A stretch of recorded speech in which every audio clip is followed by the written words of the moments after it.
Good morning, folks. Welcome to the Woods Miller channel. I am your host, Mr. Woods Miller. Hey, girls. That was a chilly night there, girls, eh? So, yeah, chilly night there. Well, winter and all, right? Still really, not much snow, like, at all. Hey, pretty girls. Hi. Hi, Eagle. Hey, pretty girl. Oh, what a pretty girl she is. Beautiful. Hey, girls. Oh, here's the girls. We're going to bring you down some treats pretty soon here, girls. Pretty soon. Hey, Hazel. Hazel Bell. Hey, chickens are good. So, obviously being off grid here and that, we don't have heat source for our chicken coops. So, but they're well built. Like 2x6 walls on the big coop. That was the last one we built. 2x6 walls. It's got R20 insulation, vapor barrier, like all the way floor, roof, walls, obviously. So other than that, they have their body heat in there, but it works pretty good. Like, say even on the coldest of winter days, like when you're getting into the minus 30 and colder days, minus 35, 40, I'll go check their thermometer, because we have a thermometer in the coop, so we can, tell what temp they're at. Even on those coldest of winter days, it might get to about minus 10 in the coop. So it's not too bad. If you're, between minus 30, minus 40 outside, minus 10 in there isn't too bad. So basically every morning, obviously we just their water will be frozen. So I just crack those off, freshen them up. So at least, yeah, we're warming up here though. What are we at here? Well, we're warming up to minus 10 already. So yeah, first thing this morning, it was close to about minus 20 on there. So, and like I was saying, still like got like no snow, which is really weird. Usually by this time of year, we're almost middle of December. Like, we should have a foot of snow on the ground. So yeah, just been a really weird year. The weird year still continues, right? So, well, we got a beautiful sunny day here. So in continuing on with our kind of off-grid vlog thing we started, I got a bunch of videos I'm going to do on that. There's lots of different topics to cover in that, and there's just a lot of things to consider, right? So, I mean, obviously, you can't, making the move to go off grid, you can't think of everything. So the idea of these videos is just, for someone in that situation that's looking or thinking of, they'd like to live off grid and that, just trying to spark some things that someone might not be aware of, right? So just things to think about before you make the move and, make decisions in that, right? Because there's a lot of factors, and it can all, really affect, the off-grid move in a lot of ways, right? So it definitely would help to get a good sense before you, make that move. Today, yeah, we're just looking at the next thing on the list I had here was, and particularly this is going to be geared more towards, people that live in a colder climate. So, somewhere you've got cold winters and you've got temperatures that are a huge factor in day-to-day life. So I'm talking like you need heat to basically live, to survive. So that's what this video is going to look at. So, off-grid heat for survival. So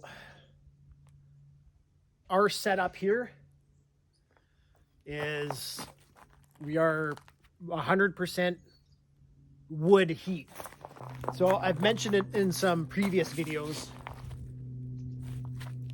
We have our house is smaller, and we have just a small wood stove basically sitting in the middle of the floor of it.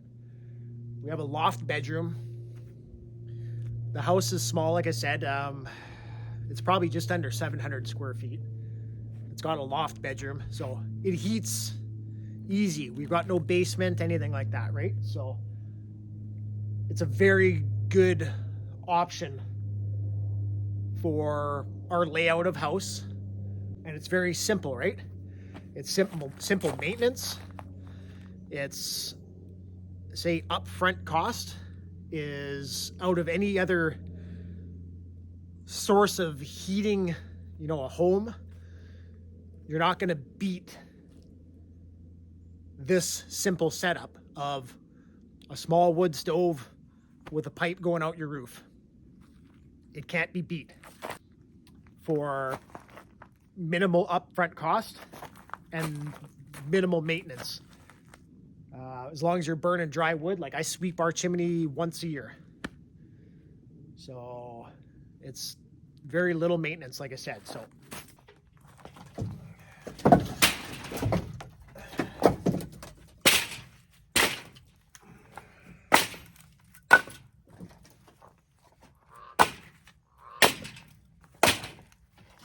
So with wood heat, it's going to be, if you have a property and your own wood source, wood heat is the way to go. It's free. You've just got to do put the work in to harvest the wood, buck it up, split it, and stack it, and get it ready to burn, because you want it dry. Like, especially, like I said, burning inside, you want well-seasoned, very dry wood. You don't want any creosote issues. So starting with, say, our setup still, you're not going to get a cheaper sort of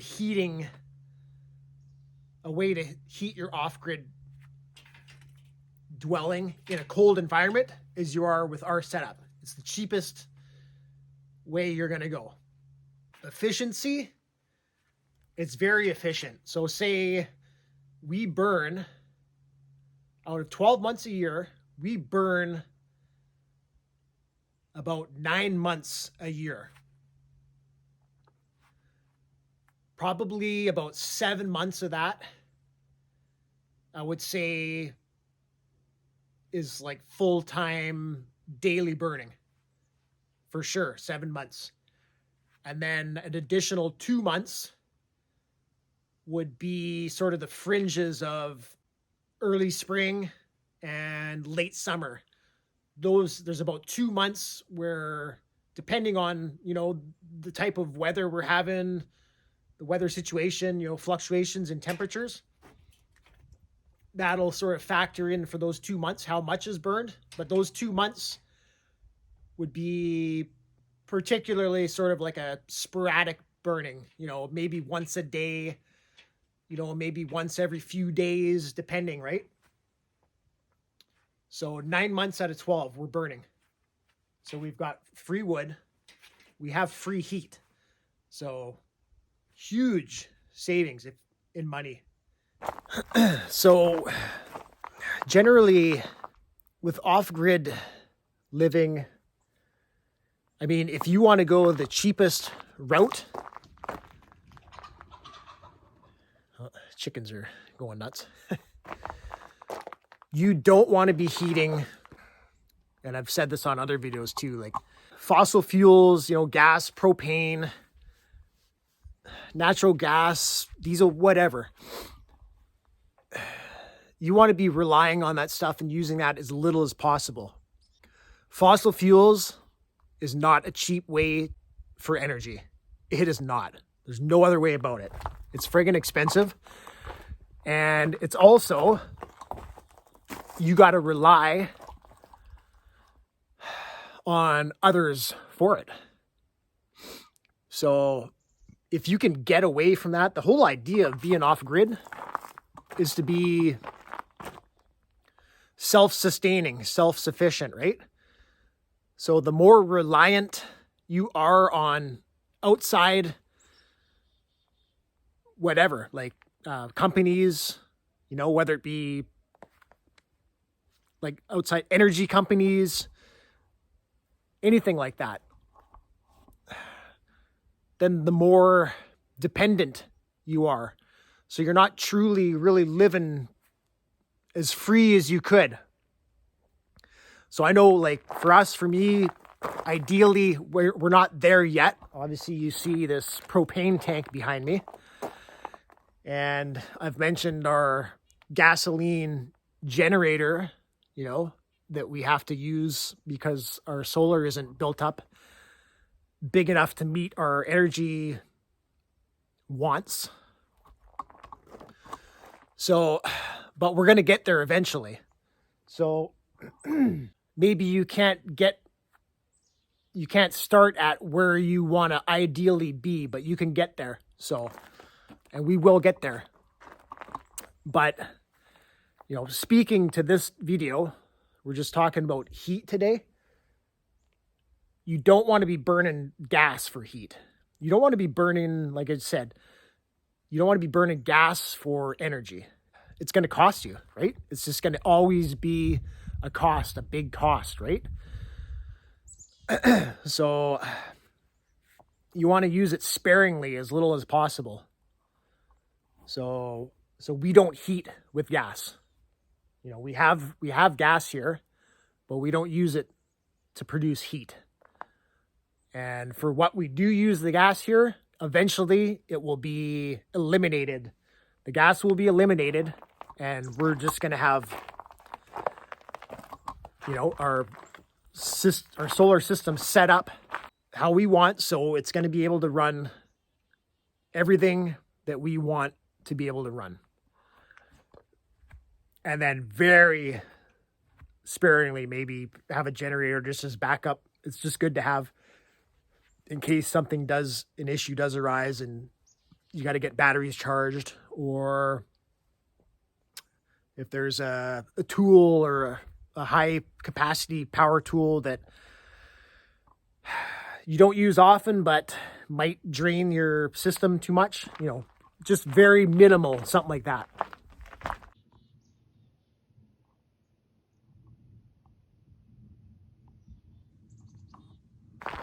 Yeah, so wood heat, I mean, you can't beat it.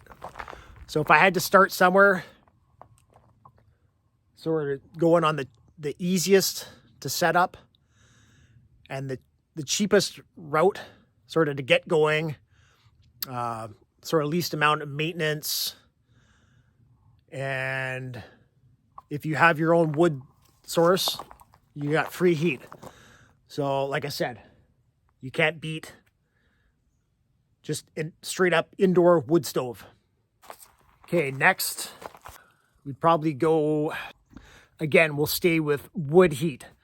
So, a lot of people use the outdoor wood boilers.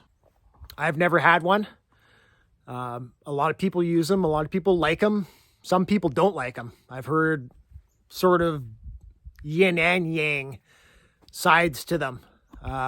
Some people swear by them, And then I've heard other people say, what a waste of money. They've burned out, 2, 3 of them. So, that could be for a number of reasons. I don't know. I can only speculate. It could be, not doing the proper maintenance on them. I believe in if, you look after your stuff and you do proper maintenance, unless the thing is a lemon, like everything should serve its purpose, right? But when someone's burning through 2, 3 outdoor wood boilers, like, I don't know, that might be the individual. Hard to say. I don't know. And I haven't used them, so I like the idea of them. I know they're not cheap. And, there's installation with them. And then there's also energy requirement. So if you're off grid, because you've got to pump the heat into the facility, into your house, from outside and in. So I think I remember looking into it once. They draw, a decent amount of energy. So if you're living off grid and you have a solar system, you'd have to have that factored in. Like, you'd have to be able to power the requirements of that wood boiler. Whereas if you have our setup, you don't have to worry about that. There is no power requirement. So that's why I started with our setup is the most basic, simple, cheapest, cost-effective, less maintenance way to go. So then we went to wood boiler. So that's probably it for that. Again, good option if you have your own source of wood. I mean, as you can see, like, our property is pretty much nothing but trees. Like, we have 17 acres here, and probably at least 15 of it is just trees, dense brush and trees. So we have more than 100 lifetimes of wood, like beyond. So it's a good option for us. If you live somewhere where you don't have access to wood or free wood, you might want to consider other alternatives.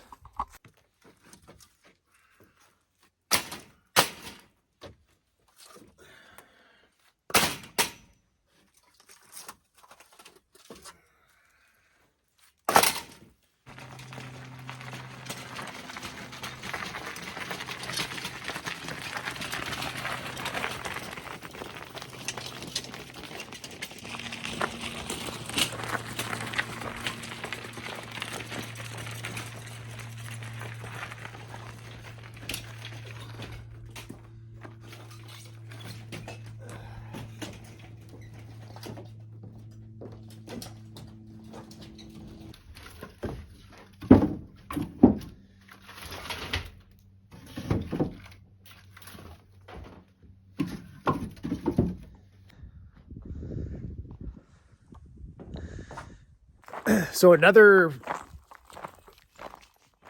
option for heating and potentially cooling in the summer, which is also, could be a nice incentive for someone, depending on where you live too. But geothermal is quite popular. So that one is very interesting to me too. And I've met numerous people that have had geothermal systems installed and they swear by it. It is doable off grid. Again, it's got a pump in it. It requires energy to run that and distribute, to draw the heat in out of the ground and that, and circulate it into your house. So there is that energy requirement. So again, you'd have to factor that in. How are you going to run that? And if you're using solar, then you need to have that factored in to your solar system and ensure that you have adequate supply of power to be able to run it. So if you do, from what I've heard, it's a great option to go. Obviously, because I'm doing this one last, it's got a bigger upfront cost, even more so than, say, the outdoor wood boiler. Quite pricey upfront cost. I'm trying to think of my neighbor up the road here. He had it installed, and I can't remember. I talked to him a couple years about it.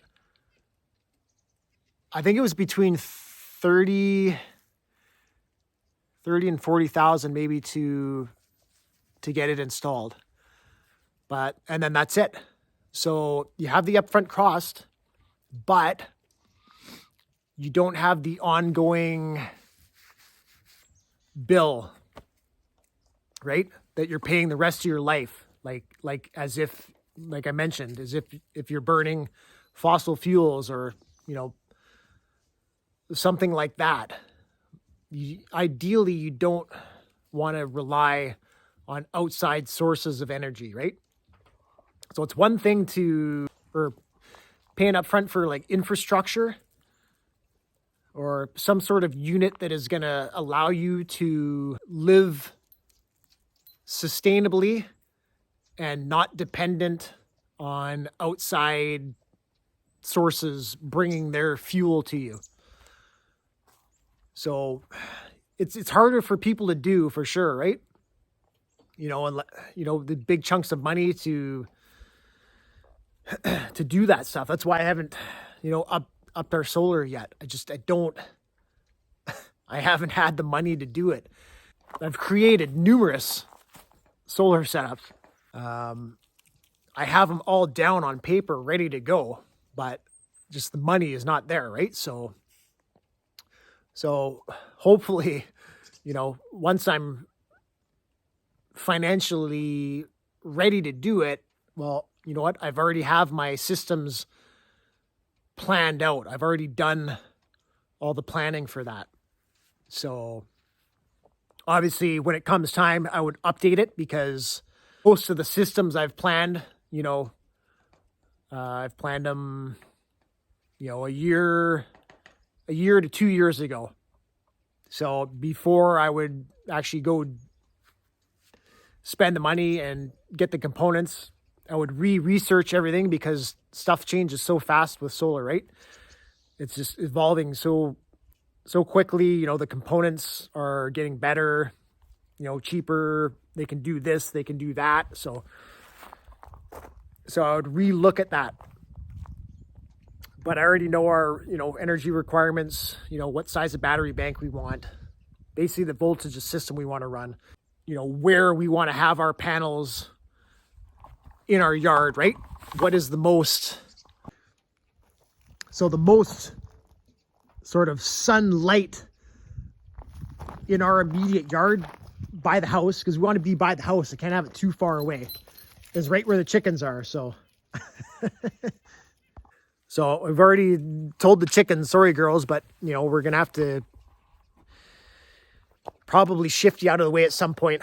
I might be able to set something up around the coops and that, but it is literally this is our most sunlight of our yard here. Without having to the other option, I'm kind of getting off topic here maybe, but is up the hill there. Our hill gets quite steep there, and if I cleared trees off, that's also a pretty good spot up there.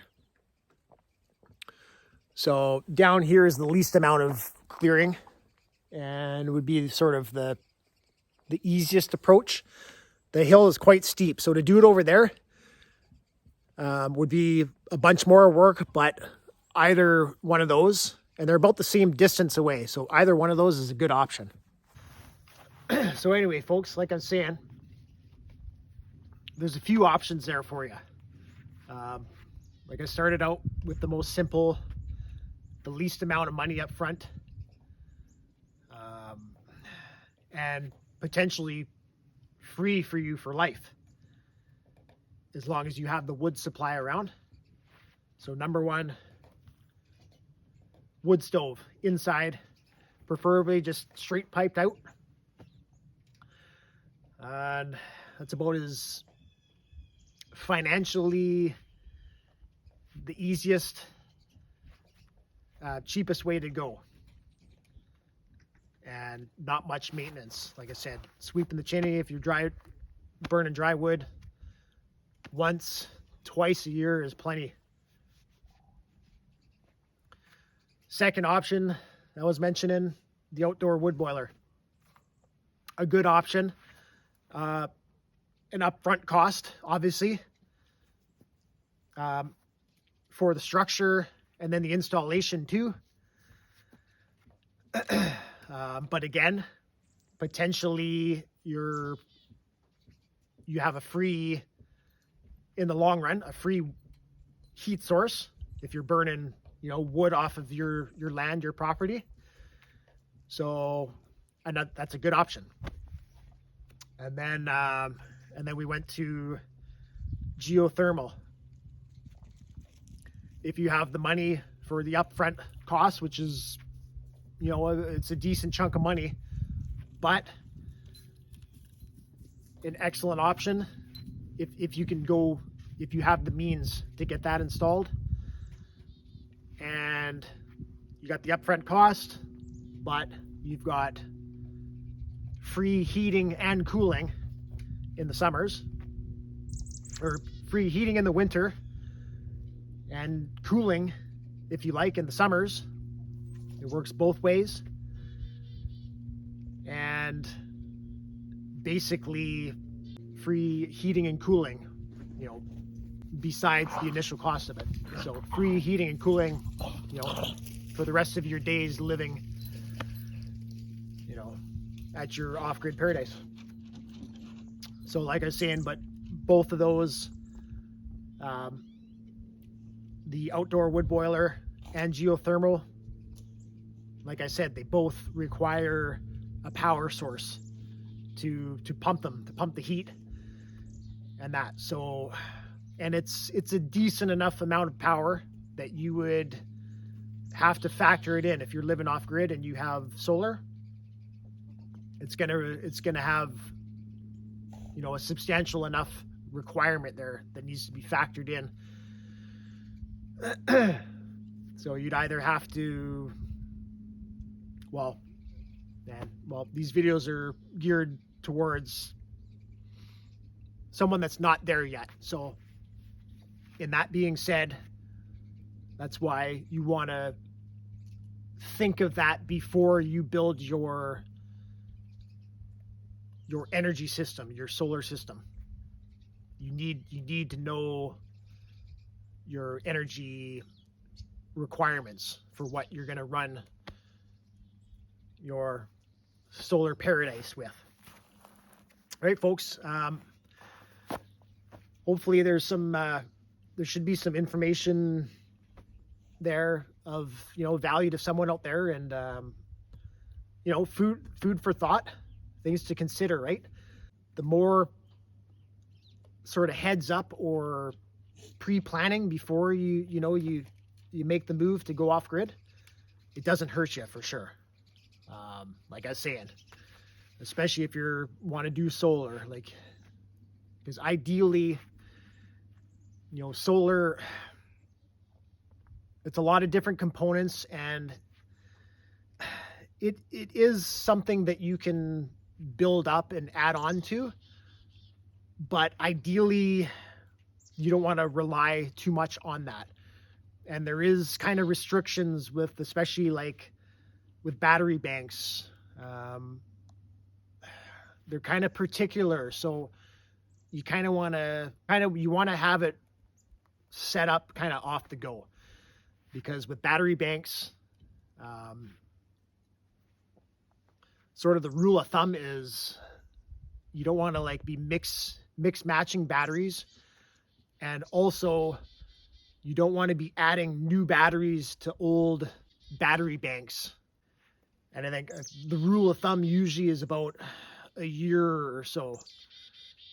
If you're adding more batteries, you want to do it you know, before a year passes, because the chemistries of the batteries, it can mess with them if you're mixing older batteries with new batteries. So that's why I'm saying you want to know, you want to cover all your bases before you go build a solar setup as much as possible. Anyway, folks, we'll catch you on the next one, and until next time.